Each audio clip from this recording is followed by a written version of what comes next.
ఇక చాలా కాలంగా భారత్ ఐక్యరాజ్య సమితి భద్రతా మండలిలో శాశ్వత సభ్యత్వం కోసం డిమాండ్ చేస్తుంది సార్. చాలా అగ్రదేశాలు కూడా ఈ ప్రపోజల్కి సపోర్ట్ చేస్తూ ఉన్నాయి. రీసెంట్గా UK prime minister Keir Starmer కూడా భారత్కు మద్దతు తెలియజేశారు. ఒకసారి బయట ప్లే చేయండి. Representation in how we reach them, and this also applies to the Security Council. It has to change to become a more representative body, willing to act, not paralysed by politics. We want to see permanent African representation on the Council. Brazil, India, Japan and Germany as permanent members, and more seats for elected members as well. Finally, to support this, we will also change how the UK does things, moving from the paternalism of the past towards partnership for the future. Listening a lot more, speaking a bit less. Right sir. శాశ్వత సభ్యత్వంలో భారత్కు కలిగే ప్రయోజనాలు అంటే United nation ప్రయోజనాలు భారత్ కోసం కాదు. United nations భారతదేశ సంస్థ కాదు. ప్రయోజనాలు భారతదేశం జరగటానికి, సమస్యల ప్రపంచానికి ఏం జరుగుతాయండి. యునైటెడ్ నేషన్స్ జనరల్ అసెంబ్లీ విస్తరణ భారతదేశ ప్రయోజనాల కొరకు కాదు కదా. మనం అడిగేది కానీ అది విస్తరించేది కానీ భారతదేశ ప్రయోజనాల కొరకు కాదు, ప్రపంచ ప్రయోజనాల కొరకు విస్తరించామంటున్నాం. ఇదానిలో భారతదేశానికి ఇంటర్నేషనల్ స్టేచర్ పెరుగుతుంది, అంతవరకు అది స్పష్టంగా అర్థం కూడా అవుతుంది కదా. సో అసలు యునైటెడ్ నేషన్స్ పునర్వ్యవస్థీకరణ ఎందుకు, అవసరం ఏంటి, భారతదేశానికి శాశ్వత సభ్యత్వం ఎందుకు ఇవ్వాలి అనేది క్వశ్చన్ భారతదేశానికి ఏ ప్రయోజనం కలుగుతుందో భారతదేశ అంతర్జాతీయ గుర్తింపు పెరుగుతుంది, అంతకన్నా ఏముంది. ఫండమెంటల్ పాయింట్ ఏంటంటే యునైటెడ్ నేషన్స్ రెండవ ప్రపంచ యుద్ధానంతరము ఆ యుద్ధ శిథిలాలపైన ఏర్పడిన ఒక అంతర్జాతీయ సంస్థ. టెన్నిసన్ అనే కవి అంటాడు, it is the parliament of nations and federation of man అంటాడు. అంటే దేశాల సమాఖ్యగా దేశాల పార్లమెంటుగా మానవుల సమాఖ్యగా ఉండాలి అంటాడు. కానీ ఇది టెన్నిసన్ చెప్పింది ఒక కవిత స్టేట్మెంట్. కానీ యునైటెడ్ నేషన్స్ ఇవాళ యుక్రెయిన్ రష్యా కొట్టుకుంటుంది. ఏం చేస్తుంది యునైటెడ్ నేషన్స్? అసలు ఉందో లేదో కూడా తెలియదు. ఇలా ఇజ్రాయెల్ గాజా కొట్టుకుంటుంది. యునైటెడ్ నేషన్స్ ఎక్కడుందో కూడా తెలియదు. ఆ తీర్మానాలకు ఎవడు పట్టించుకున్నోడు లేడు. మీకు ఇజ్రాయెల్ హిజ్బుల్లా కొట్లాడుకుంటున్నాయి. గాజాలో 40,000 మంది చనిపోయారు. ఎక్కడుంది యునైటెడ్ నేషన్స్ అంటే ఎవరికీ తెలియదు. సో యునైటెడ్ నేషన్స్ స్టేట్మెంట్లు కూడా ఎవడు పట్టించుకున్న పాపాన పోవడం లేదు, రెజల్యూషన్స్ కూడా ఎవడు పట్టించుకున్న పాపాన పోవడం లేదు. యునైటెడ్ నేషన్స్ ఒక టాకింగ్ క్లబ్గా మాట్లాడుకునే ఏడాదికి ఒకసారి సమ్మిట్లు పెద్దవాళ్ళందరూ వచ్చి ఉపన్యాసాలు ఇచ్చేటువంటి వేదికగా మారిపోయింది.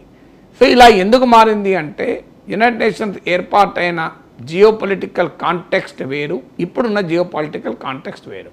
ఇప్పుడు దాని ఆర్కిటెక్చర్లో మార్పు జరగకుండా ఐక్యరాజ్య సమితి చెప్పే మాటలకు విలువ ఉండదు.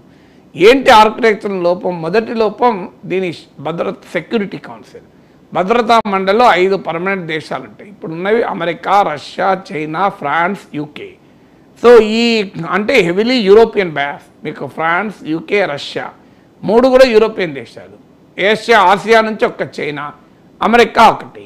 ఎంటైర్ ఆఫ్రికాకు ఇందులో రిప్రజెంటేషనే లేదు. మీరు ఎంటైర్ లాటిన్ అమెరికాకు రిప్రజెంటేషన్ లేదు. ఆసియా ఖండానికి కూడా దిస్ సెంచరీ ఇది ఏషియన్ సెంచరీ అంటారు.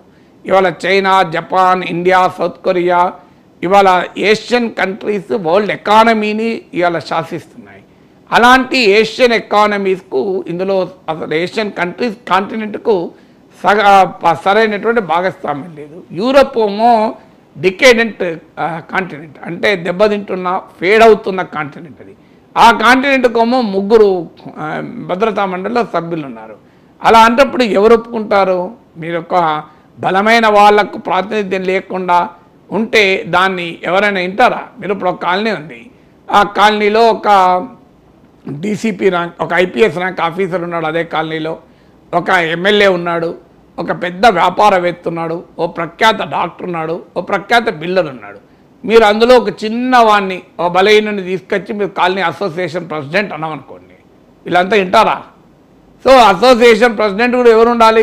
కాలనీ అందరూ రెస్పెక్ట్ చేసేటువంటి కొద్దిగా అన్ని రకాల బలాలు ఉన్న వాళ్ళు ఉంటే ఒప్పుకుంటారు. పోనీ వీళ్ళు ఎవరు కాకపోయినా సామాన్యుడు కావచ్చు. ఎప్పుడు ఆ కాలనీలో ఉన్న ఒక 500 మంది ఇళ్లలో 450 మంది ఇతను కావాలంటే అప్పుడు ఆటోమేటిక్గా పవర్ వస్తుంది.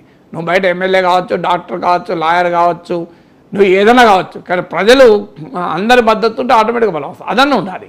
ఏది లేకపోతే బలం ఎక్కడ ఉంటుంది? ఇవాళ అడుగుతున్నది అదే. అయ్యా, ఈ ప్రపంచంలో 17% పాపులేషన్కు భారత్ రిప్రజెంటేషన్, మరి భారతదేశానికి అందులో సంబంధం లేకుండా ఎట్లా? సో మీరు ఇండియా, బ్రెజిల్, సౌత్ ఆఫ్రికా ఇవాళ ఎమర్జింగ్ కంట్రీస్. ఆఫ్రికన్ కాంటినెంటల్లో సౌత్ ఆఫ్రికా, మీకు బ్రెజిల్, లాటిన్ అమెరికాలో, మీరు ఆసియా కాంటినెంట్లో ఇండియా. సో వీటికి రిప్రజెంటేషన్ ఇవ్వకపోతే ఏ రకం? ఇక వెస్ట్రన్ ప్రపంచంలో మిగిలిన బలమైన దేశాలు జపాన్ అండ్ జర్మనీ. ఎందుకంటే వాస్తవంగా యునైటెడ్ నేషన్ బడ్జెట్కి కూడా సిగ్నిఫికెంట్గా కంట్రిబ్యూట్ చేసే దేశాలు జపాన్ అండ్ జర్మనీ. సో వాళ్ళకి రిప్రజెంటేషన్, బడ్జెట్కి కంట్రిబ్యూట్ చేస్తాను, రిప్రజెంటేషన్ ఇవ్వమని అంటలేదు. కానీ వెస్ట్రన్ ప్రపంచంలో అమెరికా, ఫ్రాన్స్, యూకే తర్వాత బలమైన దేశాలు జపాన్, జర్మనీ, లాటిన్ అమెరికాలో బ్రెజిల్, ఆసియాలో ఇండియా, ఆఫ్రికాలో కూడా సౌత్ ఆఫ్రికా లాంటి కంట్రీకి ఉన్నంతలో బలమైనది. అయితే సౌత్ ఆఫ్రికా ఎకానమీ దెబ్బతినడము, పొలిటికల్ క్రౌడ్ దెబ్బతిన్నది కానీ, బట్ ఆఫ్రికన్ కాంటినెంటల్లో ఇంకో బలమైన దేశం లేదు కనుక అక్కడి నుంచి ఒక కంట్రీ. ఇలా సెక్యూరిటీ కౌన్సిల్ని విస్తరించాలని డిమాండ్ ముందుకు వస్తుంది. తర్వాత నెక్స్ట్ సమస్య అంటే ఇప్పుడు 5 పర్మనెంట్ మెంబర్స్, 10 మంది ఎలక్టెడ్ మెంబర్స్ ఉంటారు. అంటే ఎవ్రీ 2 ఇయర్స్కి ఒకసారి ఎలక్ట్ అవుతారు. నాకు గుర్తున్నంతవరకు 2021లో మనం కూడా నాన్ పర్మనెంట్ మెంబర్గా యునైటెడ్ సెక్యూరిటీ కౌన్సిల్లో ఉన్నాం. కానీ ఆ పర్మనెంట్ మెంబర్స్కు వీటో అధికారం ఉంటుంది. సో ఇప్పుడు సెక్యూరిటీ కౌన్సిల్ ఈ భారతదేశంతో సహా ఇతర దేశాలను తీసుకున్నా రేపు వీటో పవర్ వాళ్ళకు మాత్రమే ఉంటే దీనివల్ల మళ్ళీ ప్రయోజనం ఉండదు. మనం ఏమైనా మళ్ళీ సెక్యూరిటీ కౌన్సిల్లో ముచ్చట చెప్పడానికి పనికొస్తాం. లేదు, మొత్తానికన్నా వీటో పవర్ తీసేయాలి, అది అసలు సమంజసమైనది. కానీ ప్రపంచంలో మనకు అవునన్నా కాదన్నా బలమైన దేశాలు రాజ్యం వెళ్తానే ఉంటాయి ప్రపంచాన్ని. సో అందువల్ల ఆ వీటో పవర్ తీరాలి. అల్టిమేట్గా యునైటెడ్ నేషన్స్ ఒక సంస్థ. వరల్డ్ ఆర్డర్ను బట్టి యునైటెడ్ నేషన్ చేయగలిగింది ఉంటుంది తప్ప world economic and political order మారకుండా యునైటెడ్ నేషన్స్లో పదం రావాలంటే రాదు. యునైటెడ్ నేషన్స్ అనేది వ్యాక్యూమ్లో పుట్టదు.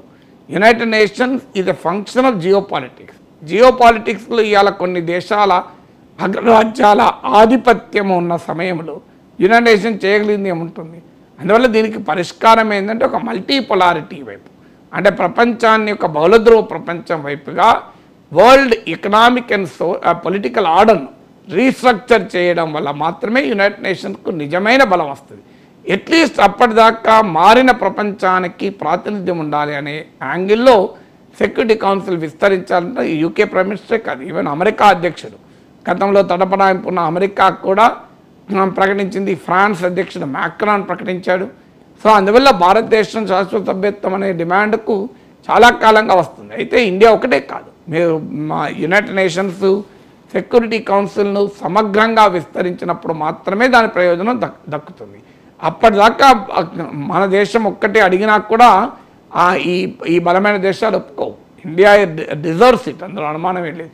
ఈవెన్ జపాన్, జర్మనీ, బ్రెజిల్ కన్నా ముందు భారతదేశానికి రావాలి. కానీ అల్టిమేట్గా వరల్డ్ ఆర్డర్ మారకుండా, యునైటెడ్ నేషన్ రీస్ట్రక్చర్ కాకుండా ఈ ప్రాక్టికల్గా జరగదు. అందువల్ల డెఫినెట్గా ఇండియాకు మద్దతు పెరుగుతోంది. ఇవాళ కాకపోతే రేపైనా యునైటెడ్ నేషన్ రిఫార్మ్ కావాల్సిందే, ఇండియాకి శాశ్వత సభ్యత్వం ఇవ్వాల్సిందే.